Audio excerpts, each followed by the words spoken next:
Welcome to Harshini saris. இப்போ நம்ம பார்க்க போகிறது ஒரு semi Mysore silk saree. So அந்த saree வந்து ரொம்ப soft, light weight and easy to drape. So இந்த சாரியோட கலர் காம்பினேஷன் பார்த்தீங்கன்னா ஒரு chestnut brown with light peach colour பார்டரில் வரும்.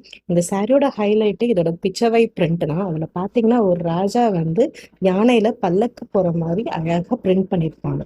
ஸோ ஒரு பெயிண்டிங்கை நீங்கள் பார்த்த எஃபெக்ட் தான் இந்த சாரியில் தெரியும். சரி, இந்த சாரியோட பார்டர் பார்த்தீங்கன்னா கோல்டன் ஜரியில் அழகாக வியூ பண்ணியிருப்பாங்க. இப்போ இந்த சாரியோட ஓப்பன் வியூ காட்டுறேன். ஸோ இதுதான் இந்த சாரியோட ஃபுல் பார்ட். ஸோ பார்த்தீங்கன்னா கீழே பார்டர், அதுக்கு மேலே பிச்சவை பிரிண்ட், அதுக்கு மேலே செஸ்னட் ப்ரௌன் வித் அப்பரில் ஒரு ஸ்மால் பார்டர் இருக்கும். ஸோ இந்த சாரியோட ஓப்பன் வியூ இப்போ நான் காட்டுறேன் பாருங்கள். ஃபுல்லாகவுமே பிச்சவை பிரிண்ட் தான் இருக்கும். ஸோ இதோட பல்லு தான் மெயின் ஹைலைட்டே. ஸோ ஒரு ட்ராயிங் உங்களுக்கு பிடிக்கும், இல்லை ஹிஸ்டாரிக்கலி வந்து பிடிக்கும், ஒரு பெயிண்டிங் அவங்க சாரியில் டிபெக்ட் பண்ணணும்னு நினச்சிங்கன்னா இந்த sari would be a best choice. So இந்த சாரியில் பார்த்தீங்கன்னா ஒரு ராஜா யானை மேலே அழகாக போகிறாங்க. அது அவ்வளோ அழகாக பிரிண்ட் பண்ணியிருக்காங்க. அது கூடவே அந்த அரண்மனையில் இருக்கவங்களும் நடந்து போகிற மாதிரி, சில பேர் வந்து குதிரையில் நடந்து போகிற மாதிரியும் டிபெக்ட் பண்ணியிருப்பாங்க.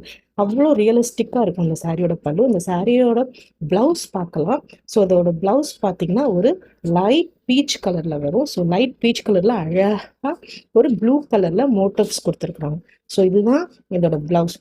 ஒரு சிம்பிளாக ஃபங்க்ஷனாக இருக்கட்டும், இல்லை ஒரு ஹவுஸ் வார்மிங் ஃபங்க்ஷனாக இருக்கட்டும், ஏதாவது ஒரு ஈவெண்ட்ஸ்க்கு போகிறீங்க, பர்த்டே பார்ட்டி, கார்ப்பரேட் ஈவெண்ட்ஸ்னால் கூட இந்த சாரீ வந்து கட்டிட்டு போனீங்கன்னா டெஃபினெட்லி